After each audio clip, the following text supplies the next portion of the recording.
Pa ovako, puno toga bi se moglo reći o ovome, zašto baš Donji Miholjac? Donji Miholjac je jedan maleni gradić, ništa spektakularan, ništa sa previše ljudi, međutim imam dugu tradiciju održavanja raznih događanja alternativnog tipa, nešto što nije uobičajeno, s obzirom da smo i mi sami dosta onako, dosta svi putujemo, organizatori dosta prolazimo, dosta vidimo od toga i želja nam je da ono što smo mi vidjeli, da prenesemo i tu.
pojavili ove godine, neki prvi put, neki po drugi put. Neki bi mislili da će drugi put biti lakše nego prvi put, ali ipak se pokazalo na kraju da nije. Iako smo imali cijelu godinu za pripreme, na kraju, kao što ste primijetili, sve smo slagali još do malo prije, ali fali još neke stvari, ali nije bitno. Ovo je jubilarna 41. godina prikazivanja Star Treka i ovo je jubilarni drugi Domikon, odnosno druga hrvatska Star Trek i NL konvencija. Šta reći sad u kratkim crtama veće što postoji već tako dugo, pa zapravo ništa previše. Prvo mogu ponoviti još jedan put da mi je drago što ste ovdje. Da ponovno podsjetite nešto sam rekao sve dalje. Samo bi kratkim crtama najavio šta ćete danas imati prilike vidjeti i čuti. Znači imate ovdje nekoliko plakata, postera i nekoliko modela brodova koji su proizašli kao rezultat ove konvencije gore na katu. U maloj sali imate izložbu starih računala. Nikad vas nisu bili ni rođeni kad su ta računala krenila u upotrebu. Tu imate razne spektrume, Macintoshe, za koje smo vidjeli da bi bilo bolje da je Macintosh ovdje, to je iz 85. nego PC iz 2000 i neke. Možete ćete čuti nešto o Gene Roddenberry i Star Treku općenito. U 8 sati ćete moći vidjeti nešto o novom Star Trek filmu, da bi u 8:30 vidjeli prvu Star Trek epizodu ikad prikazanu. Biti će crno i bijela, znači originalno kakva je bila. Nakon toga, koji je zainteresiran, ima lagani after party u klubu mladih dok budemo mogli. To ćemo vidjeti. Ništa, još jedan put pozdravljam vam sve, drago mi je što ste došli i proglašavam ovaj događaj otvorenim.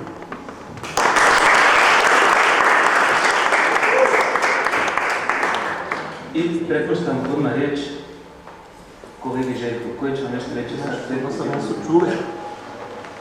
Dakle, želeli smo ove godine predstaviti tvorca Zvjezdanih staza, ukratko ispričati njegov život i njegovo, možemo tako ga nazvati, životno djelo Zvjezdane staze.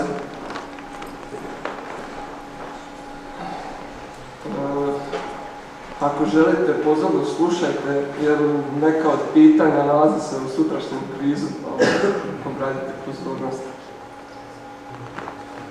Gene Roddenberry, ili punim imenom Eugene Wesley Roddenberry, rodio se u El Pasu u Teksasu 19. kolovoza 1921. godine. Djetinjstvo je proveo u Los Angelesu, gdje se njegova obitelj preselila jer je otac dobio posao u Los Angeles Police Departmentu.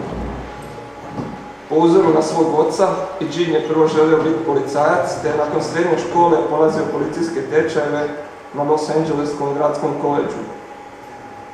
Za to vrijeme surađivao i s FBI. Nakon završetka školovanja slijedilo je razdoblje koje je proveo na 3 američka sveučilišta, a nakon toga preusmjerava svoje zanimanje na zrakoplovni inženjering te stječe kvalifikacije za pilotsku dozvolu. U vrijeme Drugog svjetskog rata dobrovoljno se prijavio za službu pilota u američkim snagama, a ratne dane proveo je na Pacifiku kao pilot B-17 leteće tvrđave. Za službu u ratu nagrađen je letećim križem za istaknut doprinos te zračnom medaljom. Nakon rata letio je još u nekim komercijalnim tvrtkama, a 1949. godine vraća se u policijskom poslu. I tako sve do 56. kada ga napušta, jer taj posao nije bio dovoljno plaćen da bi prehranio njegovu obitelj. Nakon policijskog posla posvećuje se pisanju za televiziju. Roddenberry se 2 puta ženio. Prva žena bila mu je Eileen Rexroth, s kojom je u braku bio 27 godina te imao 2 kćerke. Druga žena bila mu je Major Barrett, koja se u raznim ulogama pojavljivala u Star Trek originalnoj seriji, a s kojom je dobio jedinog sina, Eugena Wesleya Jr. Gene Roddenberry umro je 24. listopada 1991. godine u 70. godini života, a 1997. godine kapsula s njegovim pepelom poslavljena u svemir, gdje je kružila po zemlji na orbite nekoliko godina i izgledala u atmosferi. Htio je na taj način da mu se posveti.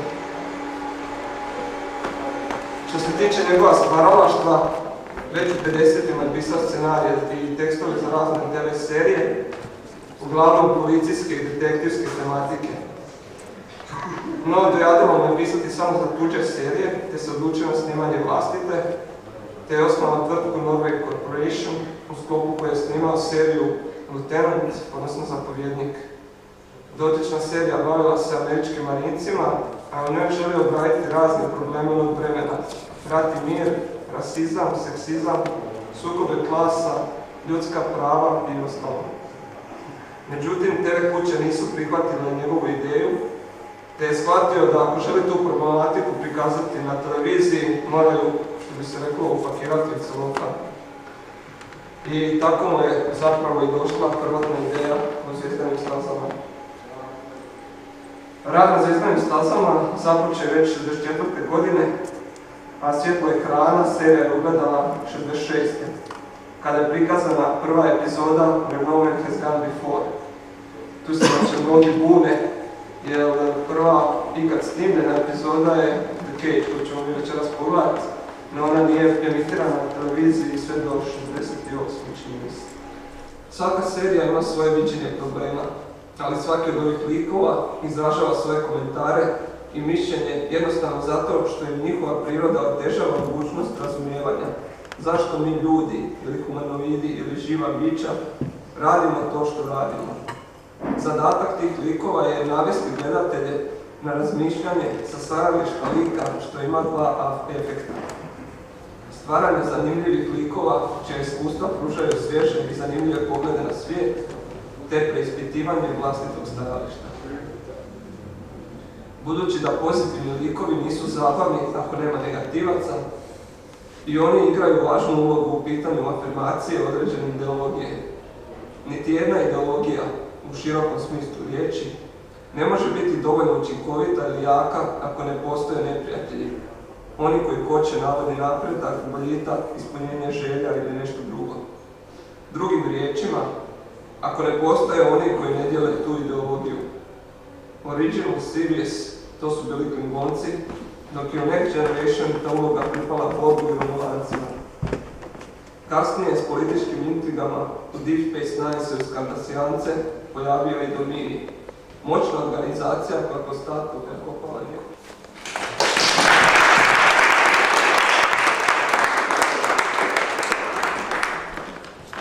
Nadam se da nisam bio jako dosan.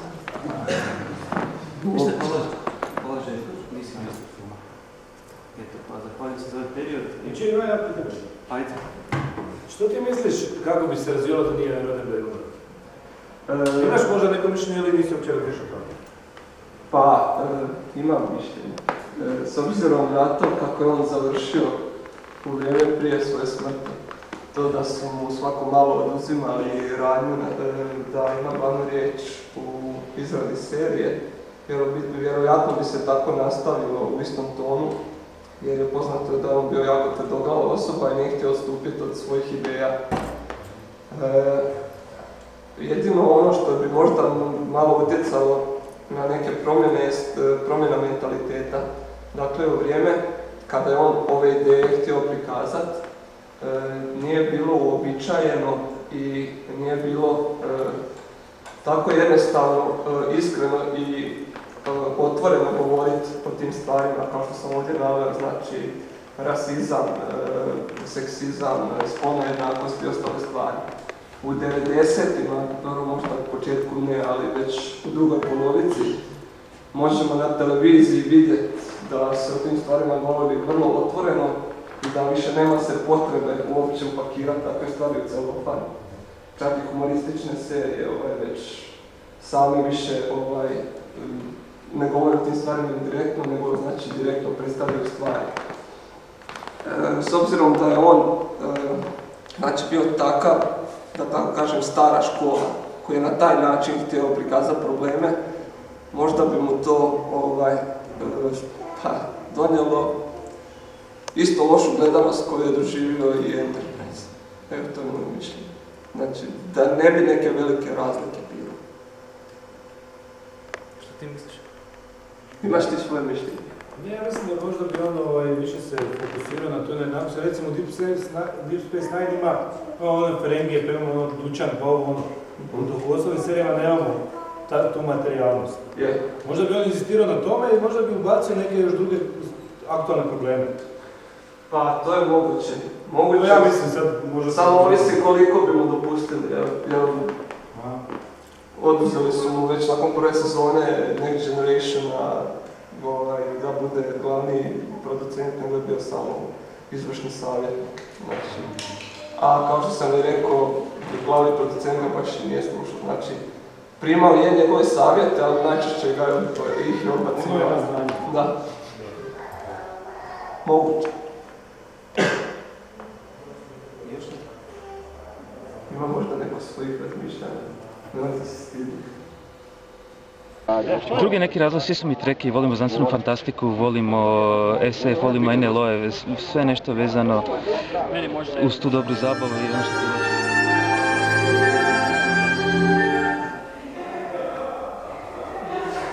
Dobar dan, dobrodošli na drugi dan druge hrvatske Star Trek NLO konferencije.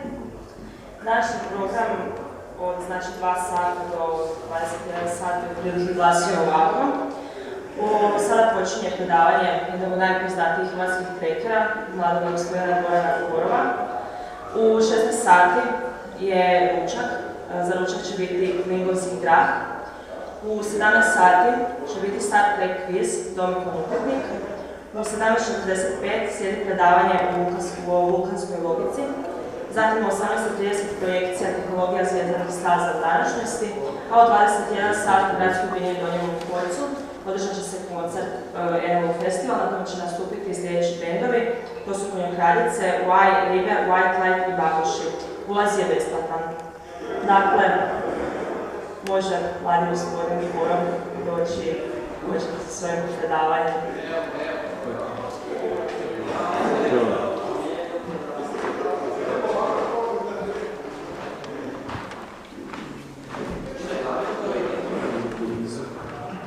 I ovako, dobar dan svima.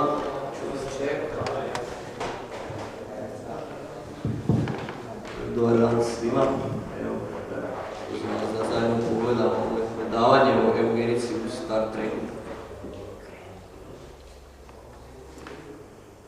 prvo bih objasnio zapravo što je eugenika. Znači, eugenika je naziv za znanost koja se bavi genetskim prepravljanjem DNA strukture nekog bića.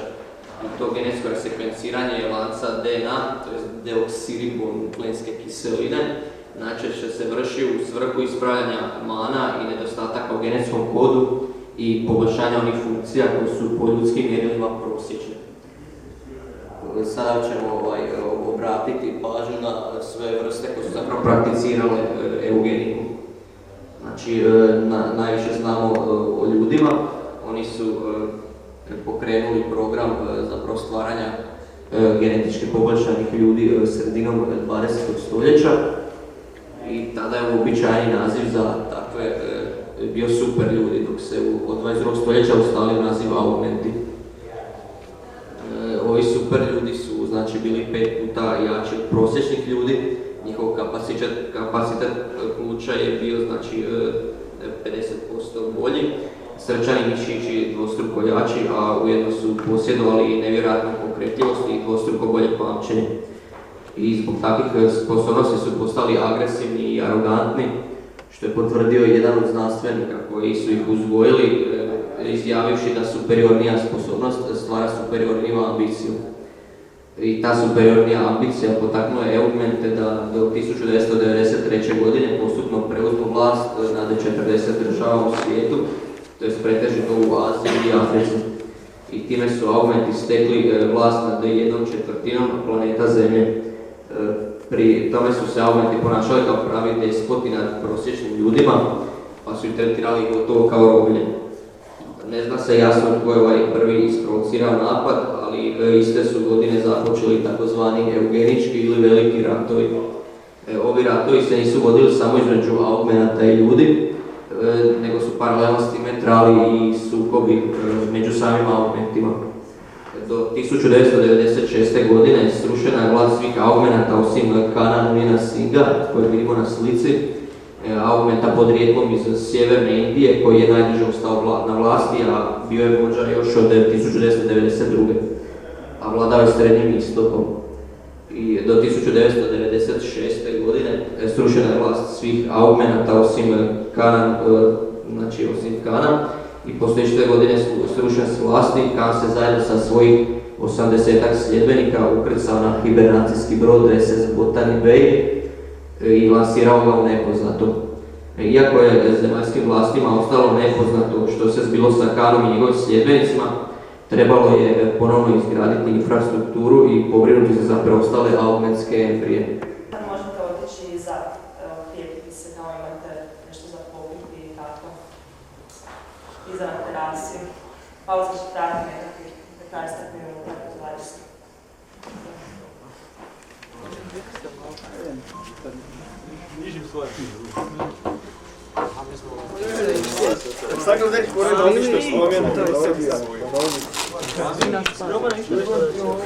To ima nešto Star Trek na sebi to napiše. Pa ne znam da. Ne znam.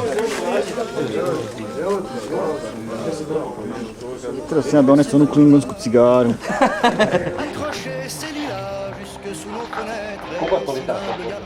A jedno 70, 80. Molim te, nešto vidim. Htio sam kako se zove. Htio sam gleda razvoj Galaktika Royal. Znaš šta ovo? Ovdje među Stefanove, mislim, mi smo opet tu parkirani.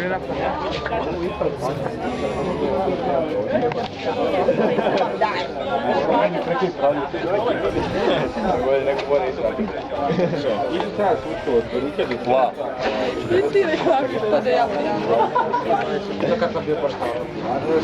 Smo išli 15 sati. 15 sati. Pa dobro, bolje da je da ste išli 15 sati nego. Ne.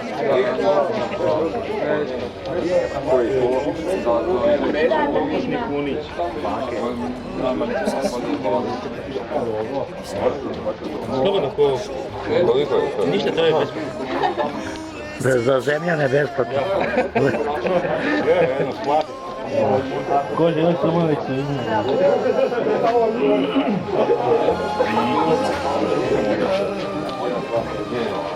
Romansko. Znači, hoćeš to toliko ili? Ne, to je blago, romanska, neće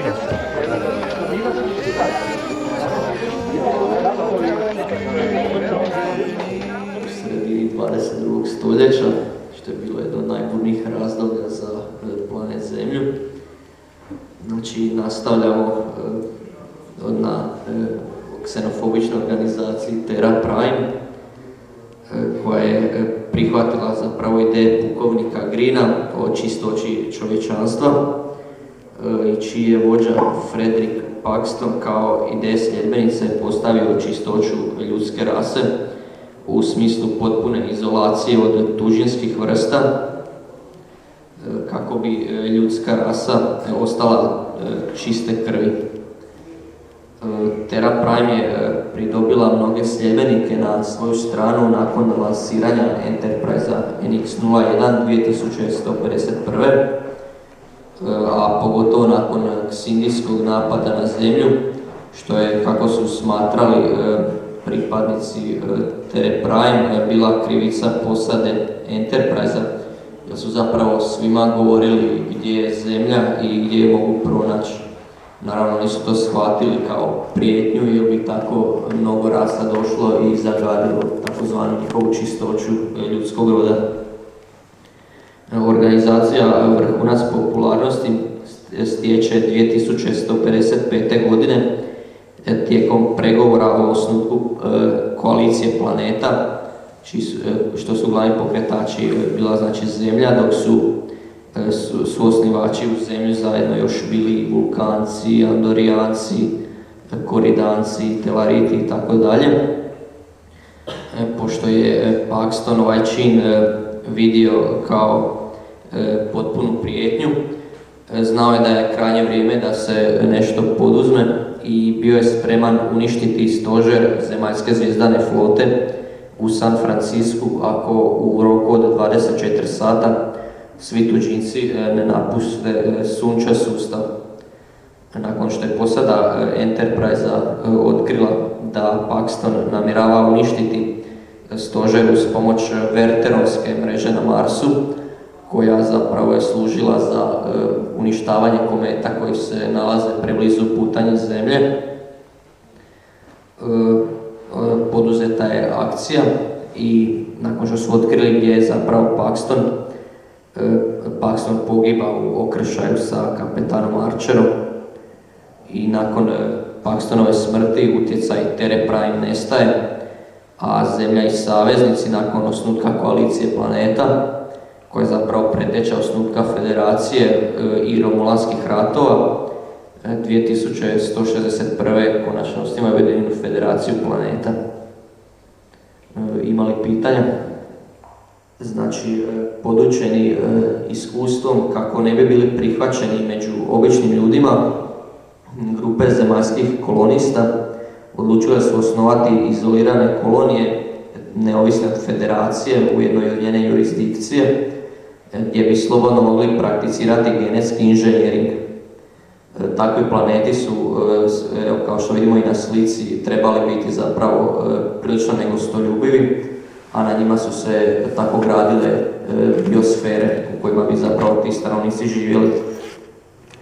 I tako je zapravo jedna grupa zemaljskih kolonista 2168. godine osnovala izoliranu genomsku koloniju na planetu Moab 4. Ova je kolonija postala izuzetan i hvale vrijedan primjer genetskog inženjeringa među ljudima.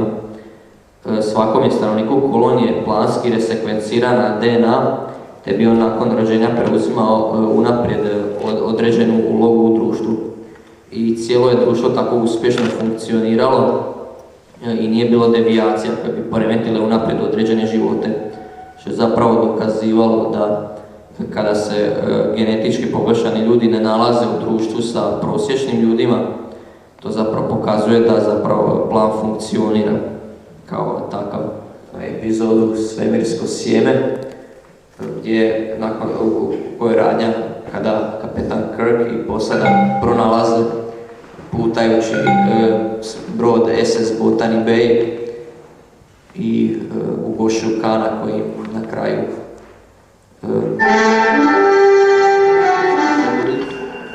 Captain, that's the old Morse code call sign. Thank you. CQ. We're reading it, Lieutenant. An old Earth vessel similar to the DY-500 class. Much older. DY-100 class to be exact. Donji Miholjac, kao što vidite, ima jedan odličan ambijent, zato Donji Miholjac je još jedan zanimljiv podatak, točno na 230 km od Beograda, 230 km od Sarajeva, Zagreba i Budimpešte. Idealno mjesto za susret kulture. Prije samog kviza pozvao bi našeg dragog gosta iz Beograda da kaže par riječi.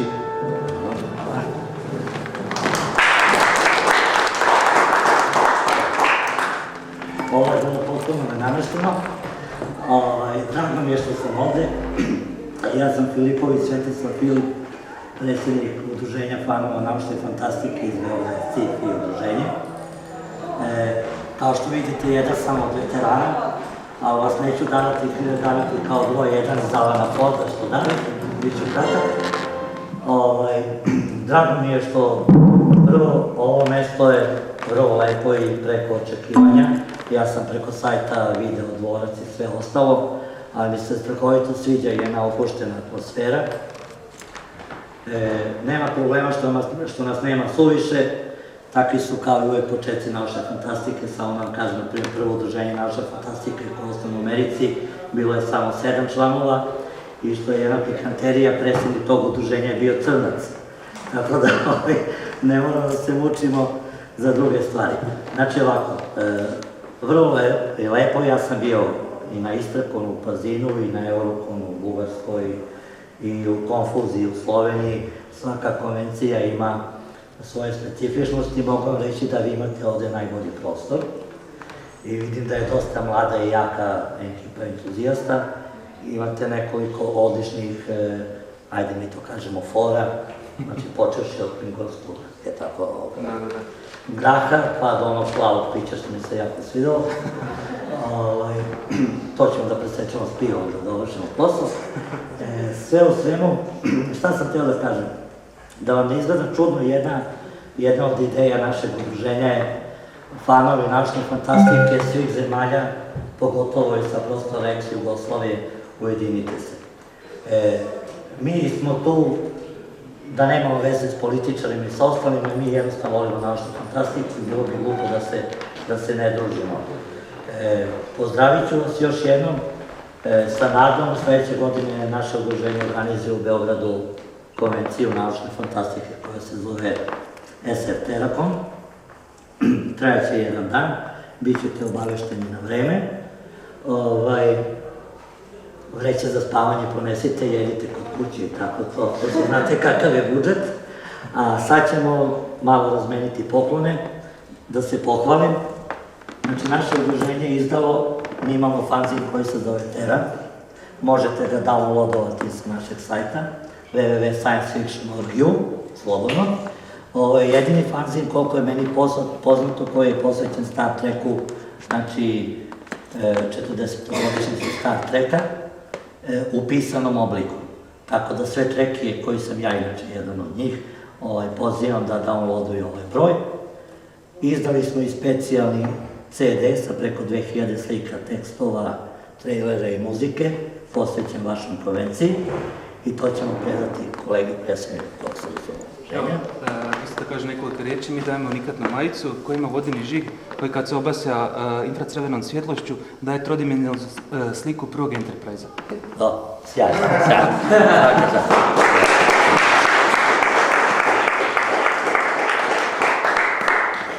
Evo, hvala našem gostu i počinje Star Trek quiz sa bogatim nagradama.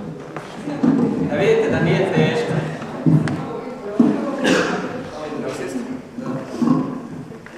Nemoj to ti zamka.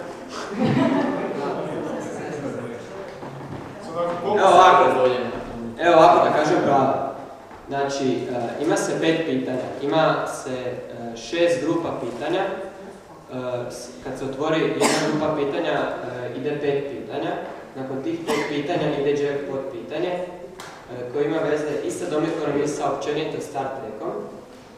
Nakon toga, ako pogodite točno na jackpot, dobivate nagradu. Kod ovih 5 pitanja u grupi imate 7 sekundi da odgovorite. Nakon što ja pročitam pitanja, aktivira se vrijeme. Isto, a kad je jackpot, onda ide 10 sekundi za točan odgovor ili netočan odgovor. Ovisi o zdavanju.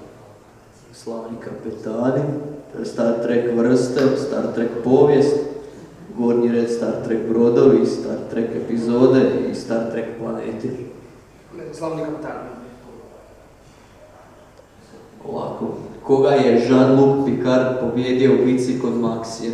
Pod A. Kardasijance, pod B. Ferengije, pod C. Bajorce ili pod D. Brine?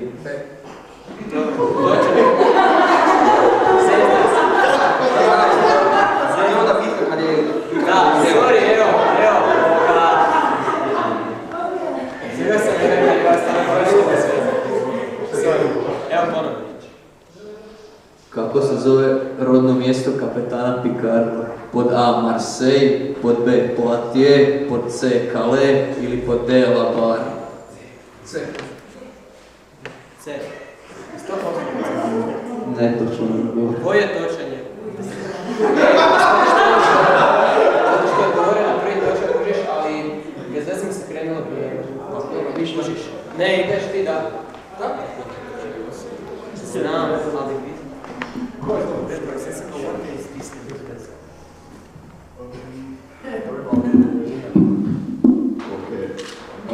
Daj mi Star Trek brodove.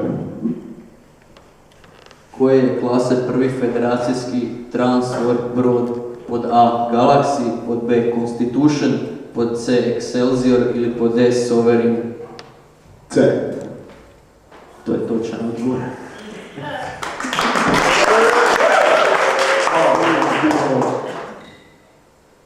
D. Prometheus. To je točan odgovor.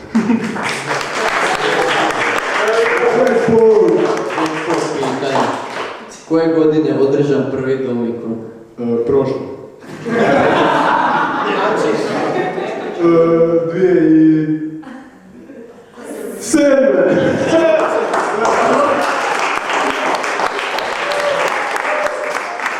Molio bi predsjednika kluba mladih da dođe u veliku salu ako nije zauzet.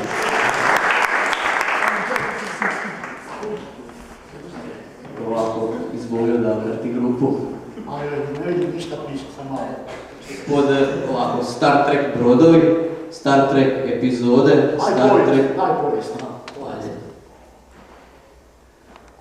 Koja vrsta je vršila okupaciju Bajora 50 godina? Pod A. Kardashijanci. To je točan odgovor. Ajde, mogu ću ja po D. 2100. Nažalost, to je netočan odgovor.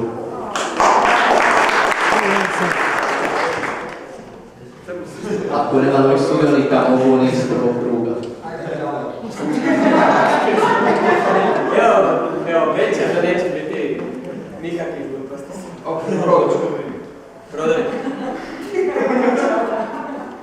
Koliko Warp nosača ima klasa Prometheus? Pod A1, pod B2, pod C3, pod D4?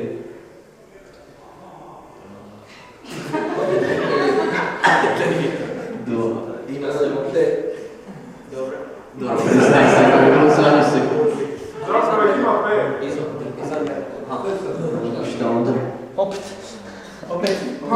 Vrijeme. Rekao sam se vrijeme i krenulo vrijeme i isteklo vrijeme.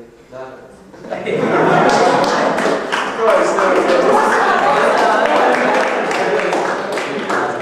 Ja kad se ne špikni, oni meni već isplacu.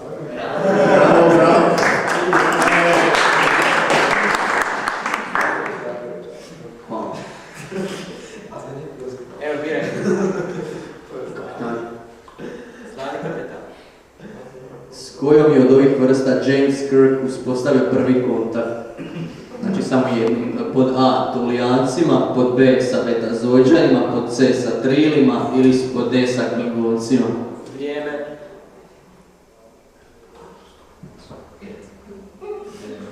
A. To je točno.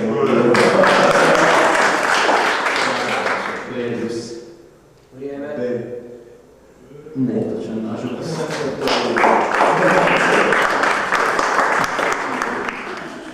povijest. Tko je bio vođa Augmenata do svoje smrti 2285. godine? Pod A. Arik Sung, pod B. Khan Noonien Singh, pod C. Noonien Sung ili pod D. Ira Graves.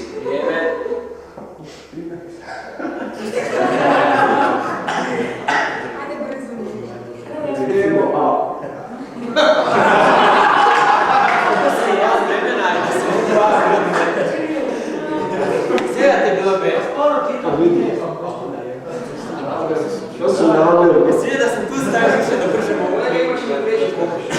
Neću, da vi ste mene opet prevarili.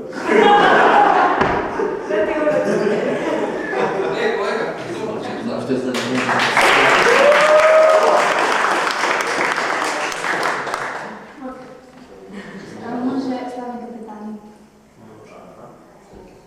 Tko je bio otac Jonathana Archera? Pod A. Elijah Archer, pod B. James Archer, pod C. Henry Archer ili pod D. Ezekiel Archer. Možda Henry Archer. To je točan odgovor.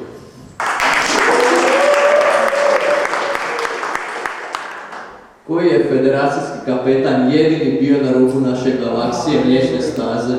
Pod A. Jonathan Archer, pod B. Catherine Janeway, pod C. James Kirk ili pod D. Benjamin Sisko. Jedan, to je Janeway, B.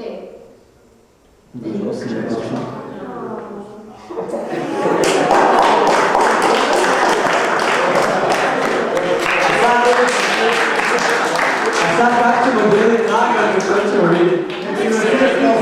Znači da se vi dogovorite. To ćete se vi dogovoriti, ne znam. Vidit ćemo. Evo, nećete isto imati koji cure vrijeme, nek ćete samo ovako odgovarati. Evo, birajte.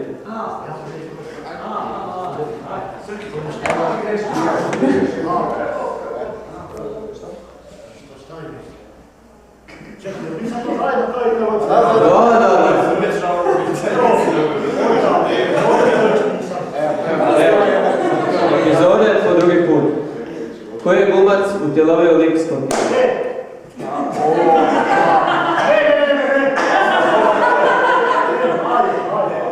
Skotija.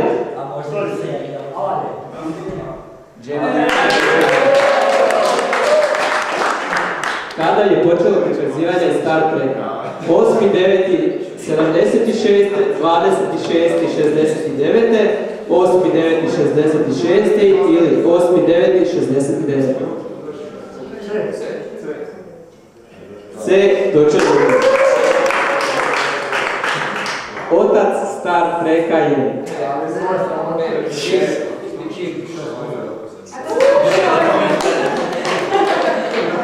Koliko je godina trajala misija kapetana Kirka na Enterprise? 7, 4, 3 ili 5?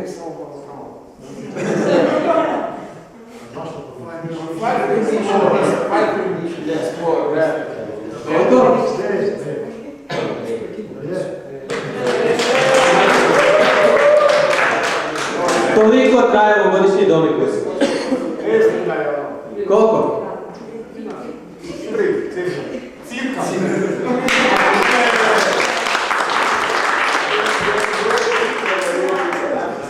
Vi ste se već koncentrirali? Da. Ja da. Probajte samo.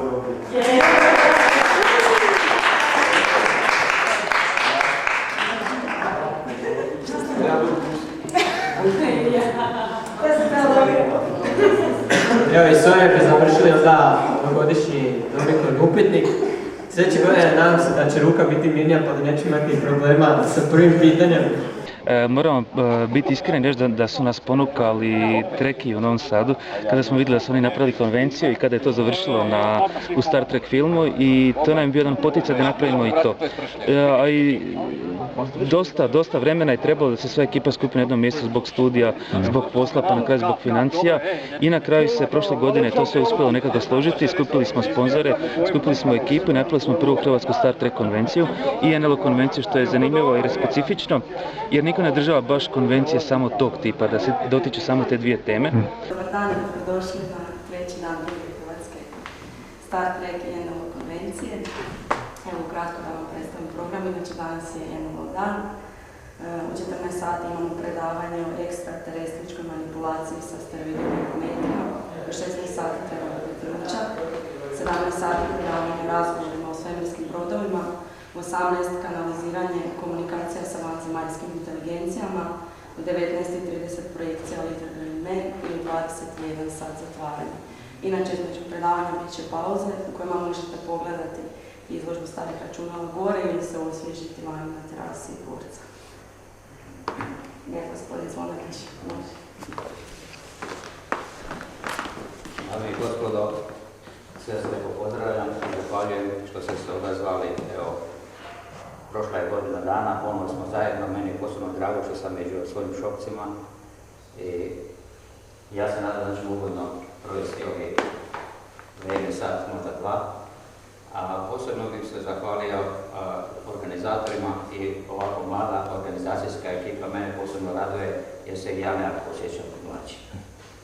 Prije nešto pređemo na program, nekoliko uvodnih riječi o ovoj karti koju ovdje vidimo, da vas ne bi kasnije zbunjivalo pa budemo pričali o tome.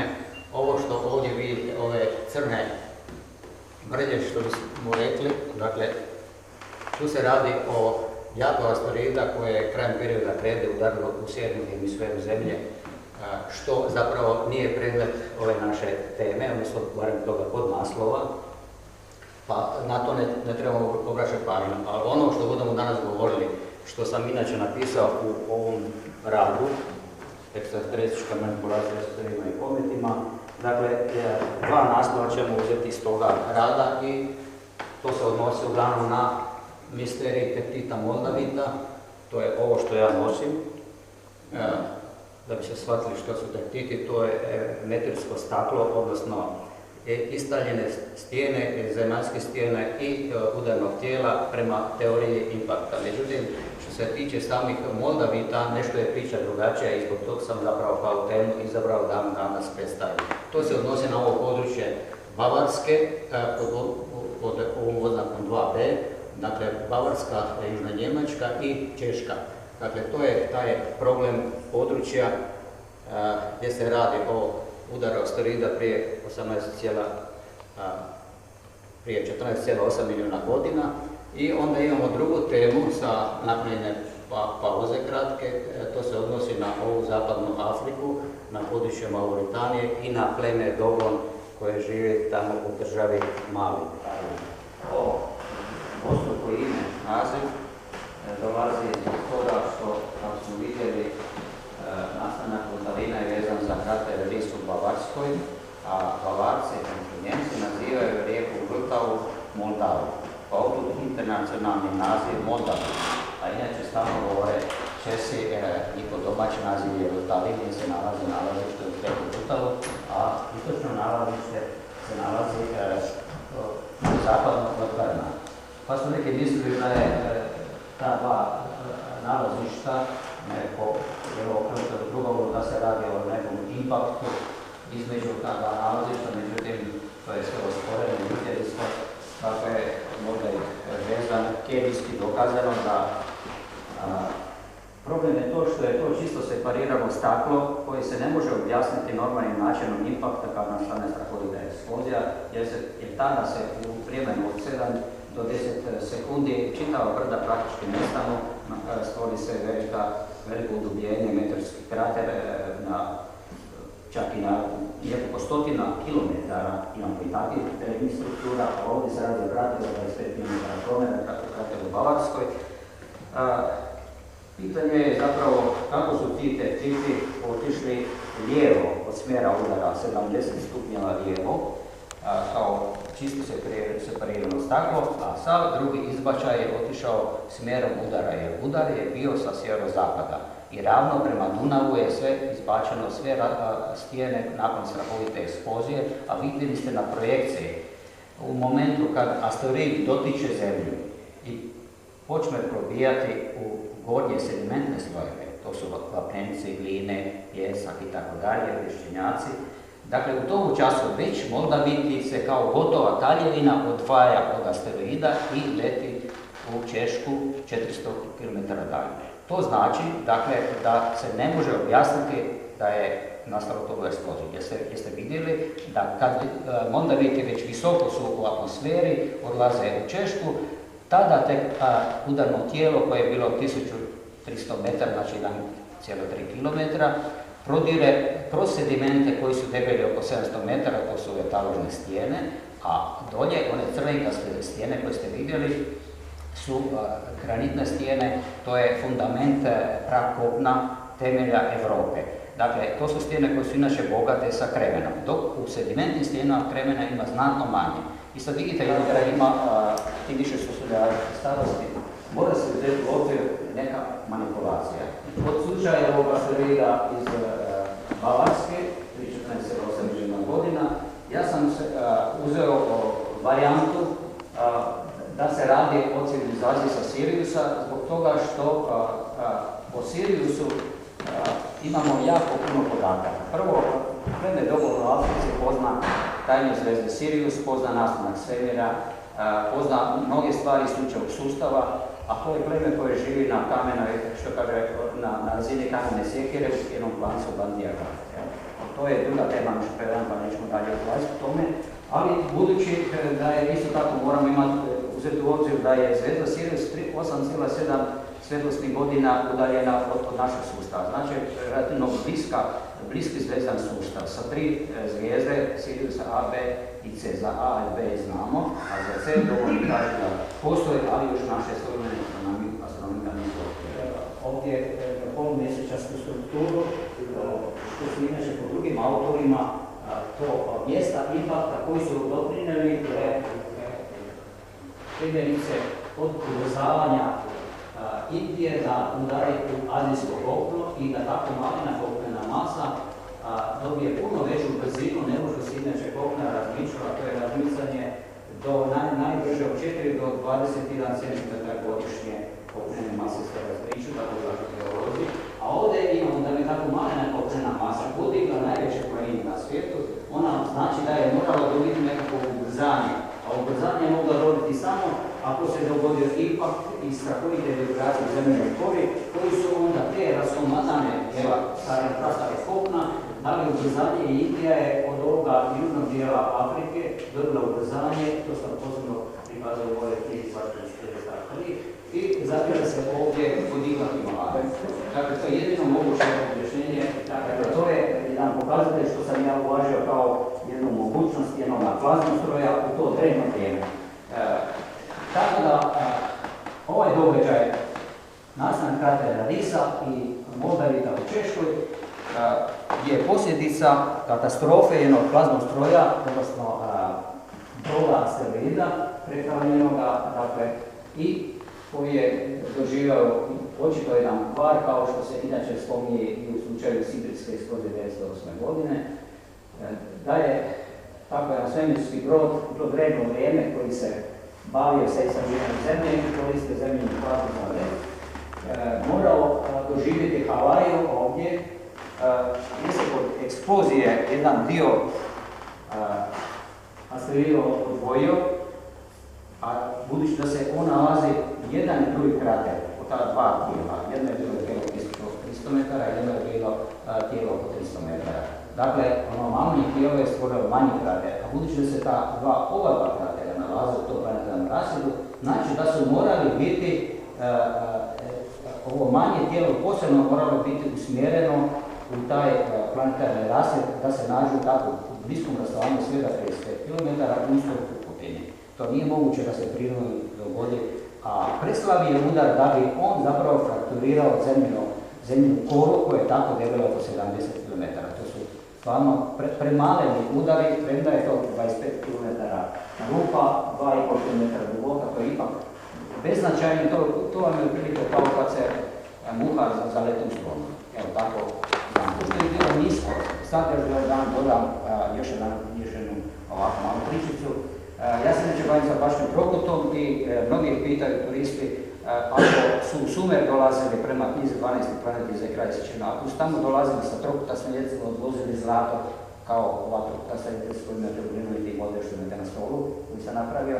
Dakle, ako su takvim ljetnicama odvozili zlato na 12. planet, svake 3600 godine kad se taj 12. planet približi Zemlji i tako dalje, da se komunicira sa tim ljetnicama, slično kao Space Shuttle i tako dalje, iako su odvozili zlato od tamo, a kultura lepesovira u Đerdaru, isto imamo situaciju da su najvjerojatnije kultura koja nastala prije 1000 godina nastala zbog interesa za zlatom. Jer zlato od kemičara nikad nismo uspjeli napraviti, jer pa je sasvim logično da je sa zemaljske civilizacije da se interesiraju za mineralno bogatstvo zemlje. Dijamanti nisu nikakve vrijednosti jer znamo da dijamanti nastaju pri tlaku u laboratoriju, da već naša civilizacija odavno to radi, a nastaju i onda kada stori pogodi zemaljske slojeve bogate sa grafitom, onda se trenutačno pri tlaku 700 kg grafit pretvara u crne sićušne dijamante. Dakle, dijamant kao najvrednija stvar na zemlji, to uopće nije od interesa za zemaljske civilizacije, ali zlato da kako. Ali mi na Pagu, zato su se na Pagu u doba neolitika koji javlja ta ljetilica ovako izgleda što vidimo kada snimamo iz helikoptera kao pegla, jer takav je otisak, ali tamo ništa nije sletilo, nego samo nadletilo, to morate vidjeti u moje knjige, temeljena je na principu projekcije svjetla koji je izazvali trajnu medicinu, tako da što su nauci prisutni to vidjeli i oblikovali nepravno bijelu površinu kamenjana predvoju kaveni trokut, pa je to kao arheološki lokalitet jedinstven u svijetu. Zašto su se tamo pojavili? Zašto baš ono veliko trusto pčela, iza kojeg se nalaze polja, odnosno boksitni džepovi? Zaključio sam, budući da su moji kolegi iz instituta radili istraživanje titana u boksitima s otoka Paga, titan je najčešće prisutan i to sa vrednosti od 3% u boksitima otoka Paga, znači među svim boksitima naših među otocima su paški boksiti najbogatiji sa titanovim oksidom i taj smjer smjerom Dinaride, kako se pružaju naši otoci, kroz Dalmaciju završava iza Biokova kod Imotsku, gdje se sada često i gdje je snimljen ovaj najpoznatiji sada, najinteresantniji snimak leteći tanjur u toj kugli svijetu gdje smo ga jasno vidjeli da i to učinimo. Pauza 10 minuta. Sponzora imamo, da nemamo sponzora ne bi mogli odraditi kao što je sada. Mogu ih nabrati, tu su recimo Vila Međik Đakovo, Bila Ljekarna Marušić, grad Donji Miholjac, Županija Osječko-baranjska, isto tako je Ministarstvo obitelji, branitelja i međugeneracijske solidarnosti koje nas podržava kroz projekte Kluba mladih. Tako da otprilike uspjeli smo skupiti 20.000 kuna za ovaj događaj, što je recimo neki minimum da bi pokrili sve neke troškove i prehrane i dolaska ljudi i koncerta i svega toga. Jer želja nam je da osim samo ovoga, da povežemo, da napravimo cijelo jedno događanje koje obuhvaća puno sadržaja tome. Da ljudi znači od 0 do 24 mogu doći i nešto raditi. Znači 3 dana nema spavanja.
Dobar dan. Pozdravljam vas sve skupa i najprije se odmah želim zahvaliti organizatorima, vašem klubu mladih iz Donjeg Miholjca, što su me ponudili da vam izvršim danas predstavljanje knjige George Adamski Razgovori o svemirskim brodovima. Prije 20-ak dana jedna gospođa u Osijeku je u svojem laptopu vidjela vašu adresu Omikon.hr i obavijestila me popravi, kaže im se u Miholjcu se organizira konvencija o NLO-ima, to tebe zanima. I tako sam ja se upoznao sa vašom konvencijom, to je meni bio prvi glas prije 20-ak dana. Poslije toga sam stupio u vezu sa vašim predsjednikom, gospodinom Markom Jurunjakom, izložio mu neke svoje ideje, preporučio mu neke knjige da se pogleda i onda smo se iza toga vidjeli u četvero. Bila je gospođa Katarina i brat Ivan u Osijeku i dogovorili o današnjem predstavljanju knjige. Prvo da vam se predstavim. Živim u Osijeku, rođen sam 1951. godine, diplomirani sam inženjer šumarstva i radim u upravi šuma u Hrvatskim šumama. Sad idemo polako prelaziti na glavnu temu. Govorit ću o knjizi George Adamski Razgovori o svemirskim brodovima. Knjiga je tiskana u malom broju, primjeraka svega 500, nema je u knjižarama više. Preveo je neki gospodin Davorin Adum i dao tiskati u Šibeniku, u tiskare Kačić Šibenik. Pa da vidimo najprije tko je bio George Adamski. George Adamski, čovjek koji vidite na slici, rodio se 1891. godine u Hrvatskoj, a nakon prve godine života roditelji su emigrirali u Ameriku, u New York. Kao mladić služio američku vojsku, od 1913. godine služio u američkoj konjici u ratu sa Meksikancima protiv Panča Villa. Kasnije studirao filozofiju, završio je i u prvo vrijeme je radio u nacionalnom parku Yellowstone, a kasnije ostatak života je radio kao predavač filozofije. Dakle, njegovo osnovno zanimanje je filozofija i to je kasnije odredilo njegovu silnu težnju za istinu. Uvijek je u svakoj stvari želio proniknuti što dublje u bit i u samu istinu. 40. godina prošlog stoljeća, taman u ono vrijeme Roswella, pada letjelice u Roswellu u Americi, Adamski je počeo se baviti snimanjem, odnosno promatranjem neba. Kupio si je 2 teodolita, jedan manji, jedan veći, i noću je promatrao nebo. Već tih godina on je puno letjelica zapazio. O tome je pričao. Tada u 40. godinama on je sada već živio u Kaliforniji, blizu Los Angelesa, u gradu Palomar Gardens. Adamski je promatrao nebo, zapažao letjelice, pričao je. Reakcije građana sugrađana su bile različite, od podsmjehivanja do odobravanja, do podrške. Vrlo rano je vidio da je jednostavno, če se naš u životu u toj situaciji, da ga dobar dio ljudi gleda sa podsmijehom, sa omalovažavanjem, ali njegova ljubav prema nebu, prema tijelima koja zapače je bila ogromna. To je bila strast, on je nastavio. Odlučio je fotografirati letjelice. Tako je, na taj način je njegov životni poziv, odnosno, da tako kažemo, emisija, bila zadana i određena. Krenuo je sa fotografiranjem letjelica i u razmaku od nekih 5-6 godina snimio je 600 do 700 objekata svemirskih, što većih, što manje. Kao savjestan građanin, on je objekte pogodio u vladi, odnosno američkom zrakoplovstvu. Njegove su fotografije išle na obradu u zrakoplovne laboratorije, konkretno dalog je u vojnu zračnu bazu White Plains. Međutim, službene američke zrakoplovne snage su vrlo brzo sve njegove fotografije i kompletno njegov rad obavili tamo, šutnjom. No bez obzira na to, Adamski se osvjedočio da mi neprestano primamo posjete, da nas nadležne. Iz sveg srca je poželio da se sretne sa došljacima. Javila se u njemu jedna intuitivna misao. Oni mora da znaju da ja želim susret s njima. Oni moraju da to osjete. Oni su sigurno prijatelji. Uspio je dobiti grupu svojih prijatelja i prijateljica i jednog dana, kad je ta misla bila snažna, oni će doći. Krenuli su autom van, Los Angelesa u pustinji na 15 km od Arizone.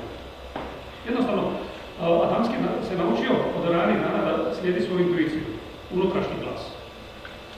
Glas koji, kad se naučimo slušati, će nam uglavnom prave stvari reći. Dobre. Tada, 20.11.1952. Adamski sa drugom svojeg prijatelja krenuo u pustinju i opazili su veliki brod u obliku cigare. Matični brod, matični.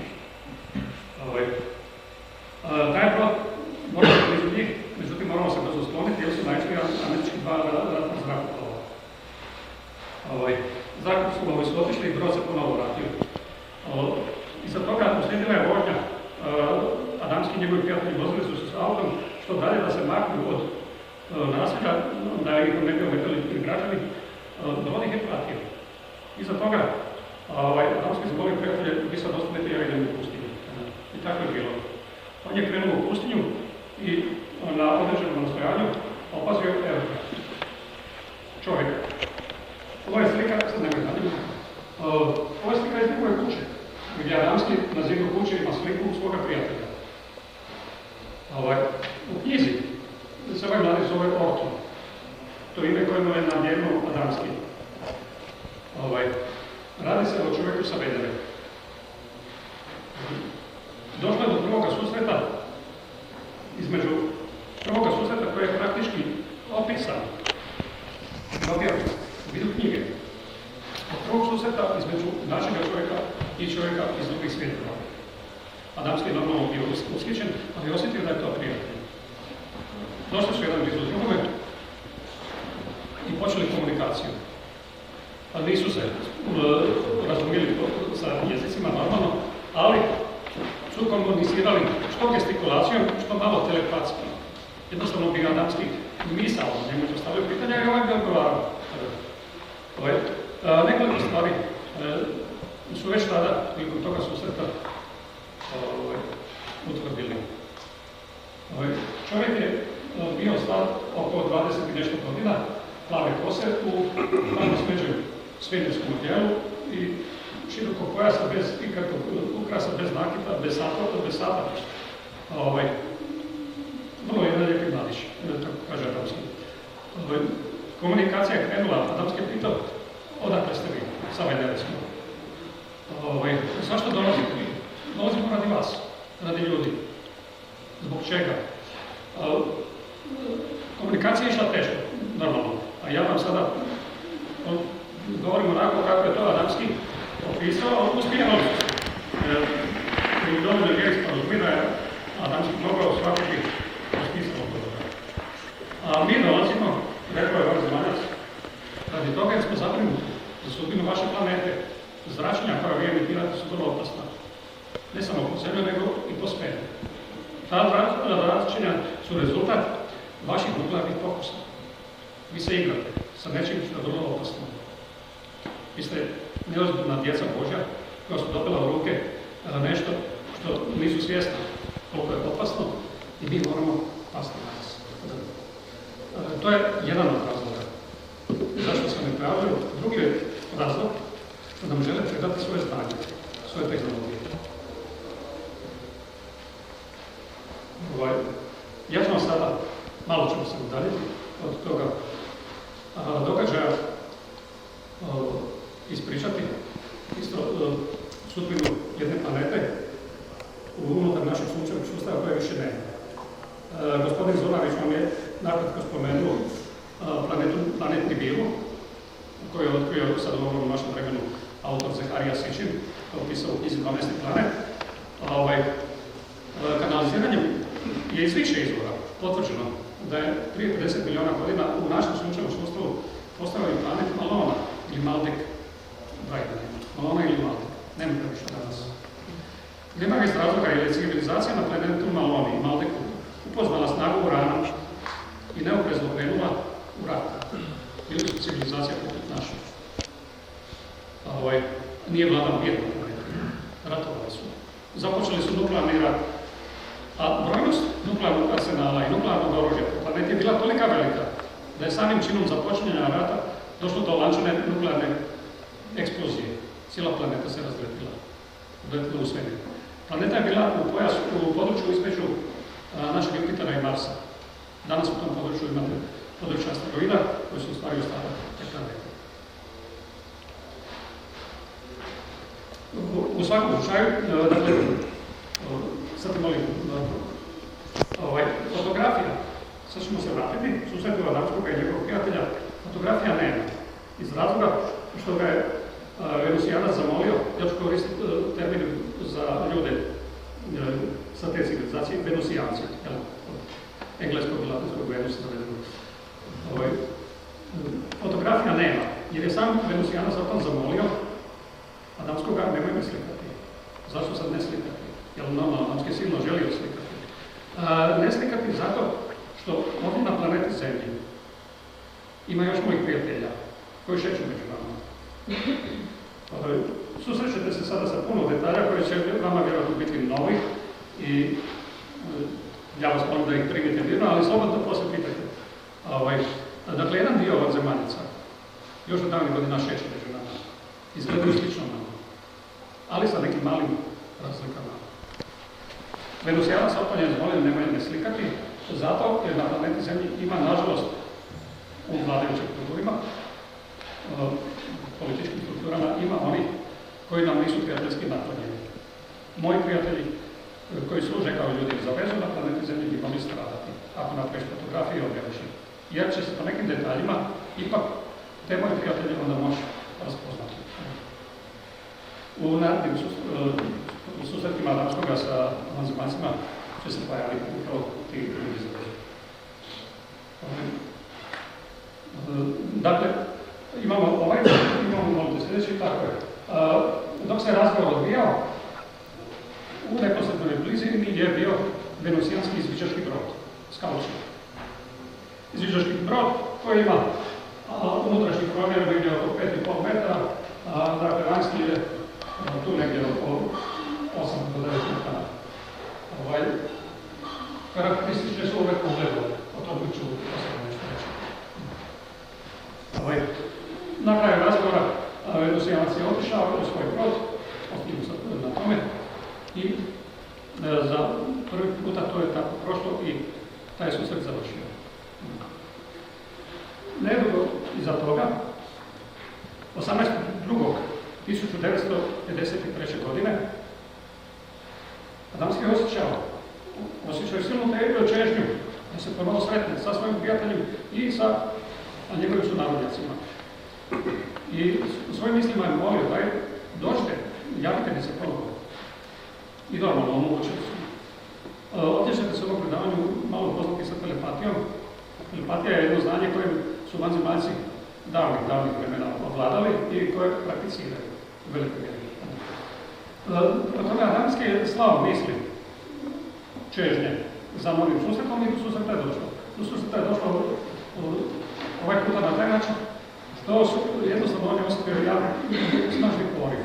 U tim trenucima oni su njemu pobudili jednostavno. Tu je ta telepatska komunikacija gdje misli lete bez problema, od pošiljavca do primavca, znate. I automatski jednostavno intuitivno osjetite što trebate učiniti. Prijatelj vam pošalje misao, toliko je snažna, toliko je jaka da vas potakne na čin, na akciju. I to funkcionira. On je krenuo u Los Angelesu u hotelu. U hotelu je sjeo i čekao, znao da će mu prići prijatelji iz svemira. I tako je bilo. Došli su dvojica. I odmah se to na prvi pogled vidjelo da su prijatelji, on je to osjetili, oni su osjetili, odnosno oni su njegove se znali. I došli do drugog susreta. Odveli su ga van, u Los Angelesa, odvezali se cestom do kraja i onda opet nekim manje važnim cestama i opet dopustili do novog izviđačkog broda. Ovaj puta to nije bio, ponovo je bio venusijanski brod. Tu su čekala dvojica novih vanzemaljaca i uveli ih sve skupa brod je krenuo. Ta su putovanja pešaka normalno i Adamski se brzo iznenadio, kad su de facto putovali jako malo, par minuta svega. I odjedno kažu, gotovo je, stigli smo. I stigli su na matični brod. I sada dolazi boravak Adamskoga na matičnom brodu i njegovo upoznavanje sa tim ljudima. Generalno gledajući, oni ga sad polako upoznaju da su planete unutar našeg sunčevog sustava naseljene, da ima života, da ima živih bića, da su to živa bića uglavnom humanoidi slični nama. Dakle, približno iste visine, podjednako građani, jako slični. Adamski je primijetio da su tu neki dobi od 20 do 30 godina, velika većina. I oni kad sretnu nas ljudi, oni se raduju, oni se veseli, jer prepoznaju dobro u nama. Oni su veseli.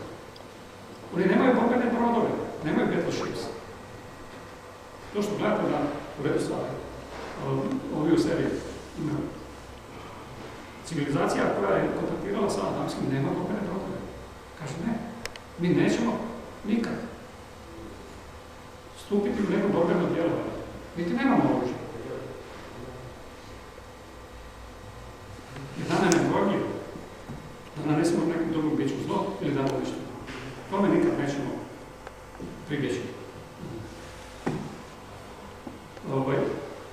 Još jedan detalj, recimo dok su da razgovaraju o matičnom brodu, Adamski promatrao taj lijepi svemir oko sebe sada, normalno, boravići u njemu, prvi put u životu. Zapažao je koja kakva krupna tijela koja nailaze, ali ne udaraju brod. I to je šta je. Znači, na većinu pitanja smo odgovarali prije nego što ih je on izgovorio. To isto da vam kažem. On bi pomislio i već mu je netko od njih odgovarao. Čitali smo misli. Te gromade crne koje vidiš, koje lete, a ne udaraju u brod. Ne udaraju zato što imamo zasnovno energetsko polje. Zašto je energetski plašt? Koji normalno čuva brod od udara bilo kakvih predmeta, bilo kakvih tvari. U svemiru danas ima, hvala Bogu, znate, dosta svemirskog otpada. Ne bi bilo baš ugodno pri tim brzinama da bilo kakav komad svemirski brod nama. Prema tome, to recimo zaštitno energetsko polje štiti od sudara. Što se tiče društvenih igara, druže se jednako kao i mi, imaju svoje salone gdje se zabavljaju, gdje kartaju, sve što je, recimo, nasmijam se, igraju ping-pong s bjelovicom. To su žene vrlo vješte. Kartaju se i tako. Pjevaju jako puno. Zvukove koje su puštali, prigodnu glazbom, Adamskovi su bili jako lijepi. Nije mogu usporediti sa ničim, nikakvom glazbom sa našim planetama su bili izuzetno fizički. Dakle, to je bilo prilikom drugog susreta, kad je Adamski boravio, pa možemo pokazati možda mene da ne. Ništa, ovo su samo, to je otisak stopala bio, a i vrat malo, još. Ovo je otisak stopala njegovog prijatelja Ortema, a ovo je sa njegovih ciklama, ajmo dalje. A ovdje je prijatelj Orton je Adamskome na komadu stakla napisao evo neke od simbola venusijanskog pisma.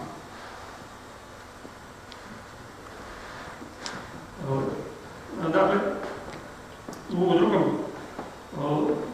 drugi boravak prema tome se odigravao u venusijanskom grobu. Ja vam ovako, evo sad, govorim ovako kako mi sjećanje na vidu. I taj je boravak završio, pratili su lijepo Adamskoga opet sa izviđačkim brodom na zemlju i sretno stigao kući. I došlo je i do trećeg susreta, odnosno drugog susreta u matičnom brodu.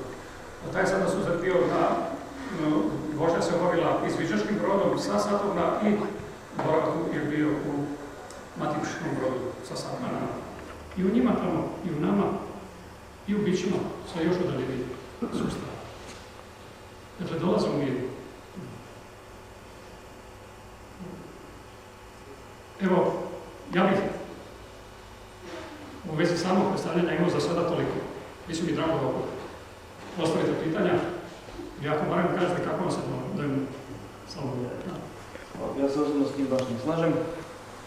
Iako, jedno pitanje jedno.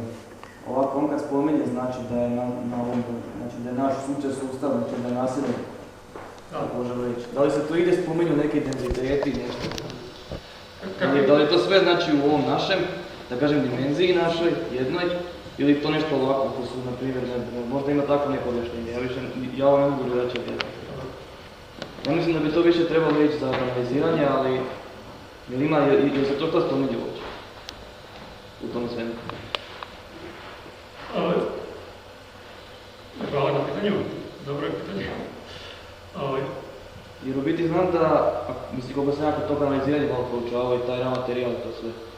Znači ja sam vidio tamo da u biti da se nalaze, znači da postoje naseljena, ali da su na drugim denzitetima, znači da su iznad naše frekvencije, tako reći. Znači da mi njih ne vidimo, ne čujemo i tako dalje. Odlično pitanje. To bi moglo objasniti da ih imamo. Tako je. Konkretno je pitanje vaše. Da li su oni od bića naše treće dimenzije, materijalni ili se spominje neka druga eterička bića u petoj dimenziji. U ovoj knjizi govori se samo o živim ljudima od krvi i mesa, o materijalnim bićima u ovoj knjizi. Nema. Ovo su sami početci, recimo 50-60 ljudi koji tu cirkulira, nije toliko loše. Recimo prošle godine smo imali na predavanjima 50 ljudi plus oko 400 ljudi koji su posjetili izložbu, što nije loše za mjesto u kojem živi 6000 ljudi. Bilo je dosta ljudi iz Zagreba, Osijeka, znači ljudi dolaze iz okoline, tako da mislimo da događaj ima perspektivu da preraste u nešto puno veće od ovoga što je sada.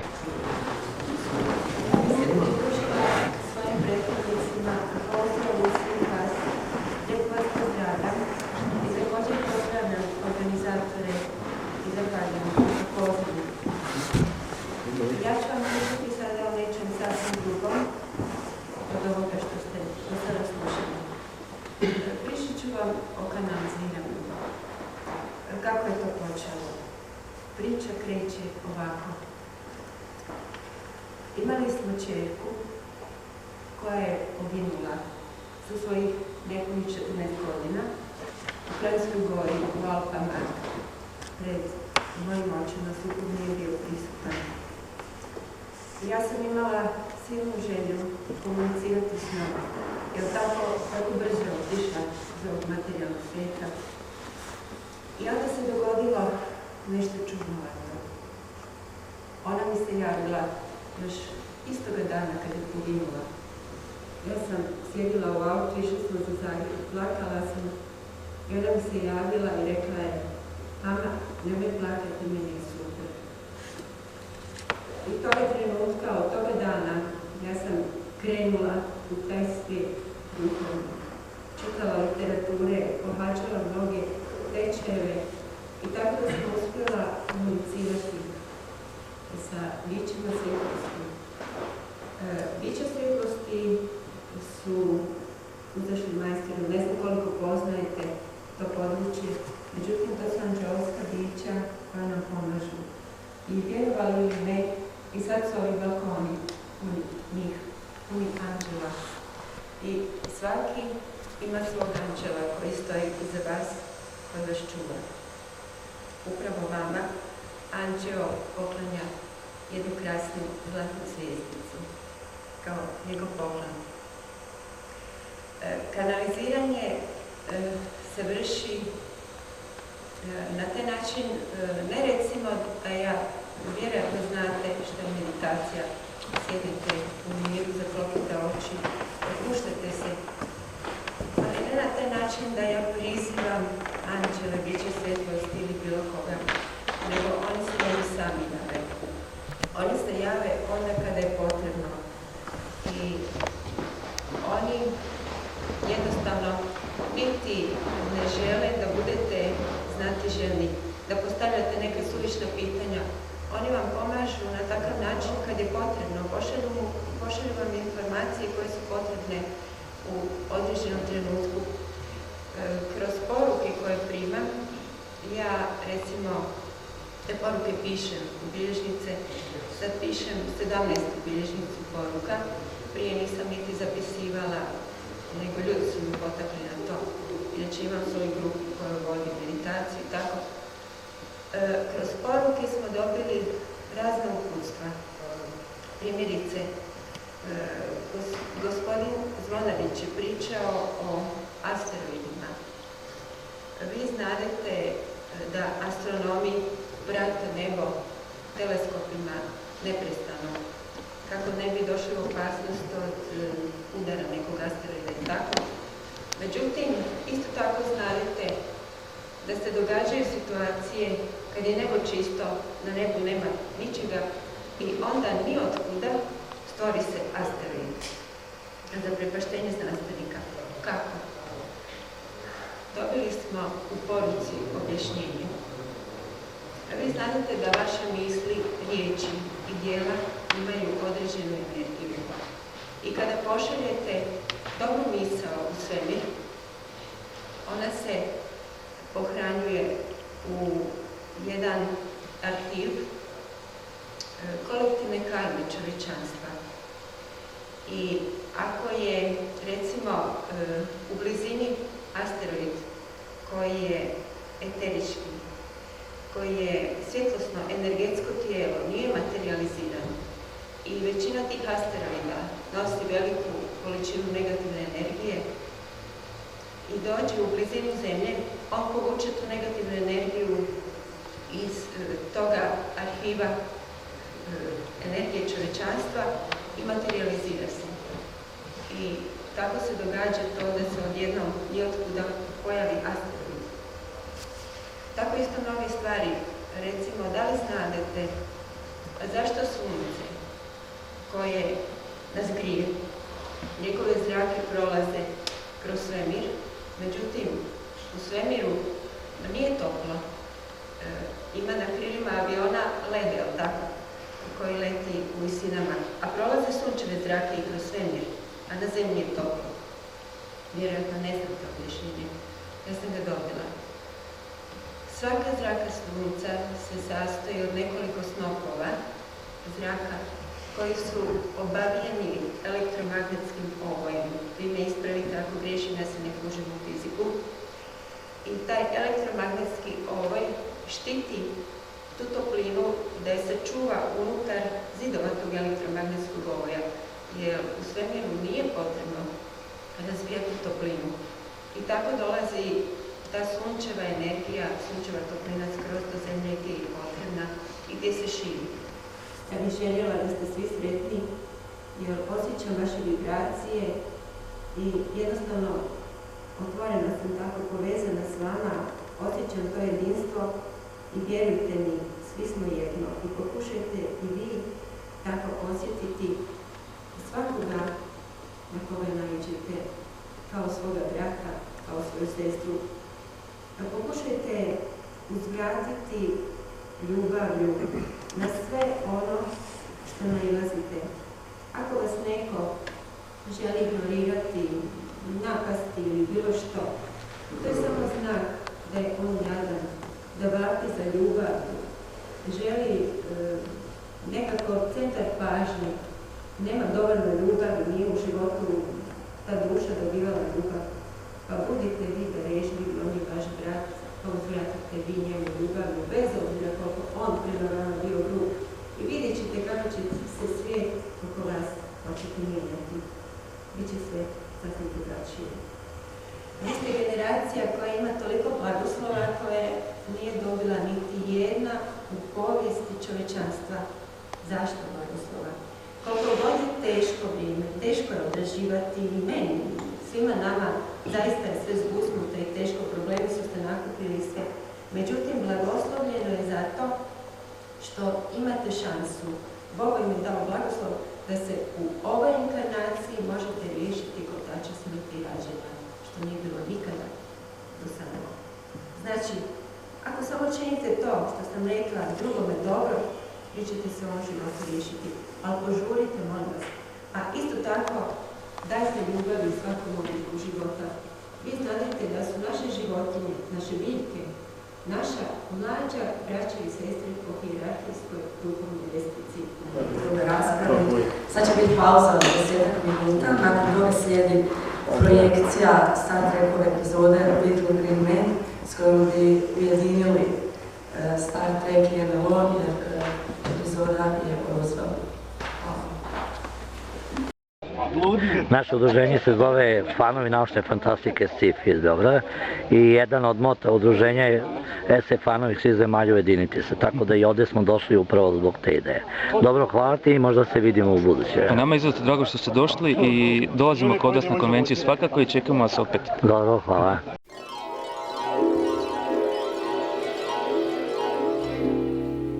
From far beyond the galaxies, I've journeyed to this place to study the behavior patterns of the human race.